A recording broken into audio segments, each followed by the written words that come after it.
المرتبة الثانية اسمها بنسبة 14.77 وعماد 11.05. هنيئا لزينة بنت الجزائر من تيزي وزو، لقب الطبعة التاسعة لألحان وشباب المدرسة على التلفزيون الجزائري.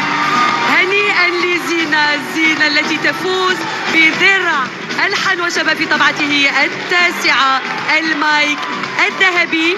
وهنيئا كذلك لإسمهان ولعماد اللي هم كذلك في المرتبة الثانية والثالثة، واللي حقيقة يستاهلوا وصولهم للسهرة النهائية. نقلنا خلال هذا العرض المباشر أجواء العائلات، وأكيد الأجواء نظنها خيالية في عين الحمام في تيزي وزو، ونربط الخط مباشرة مع الزميل هاني باش نشوفوا الأجواء في عين الحمام. هاني، هل أنت في الاستماع؟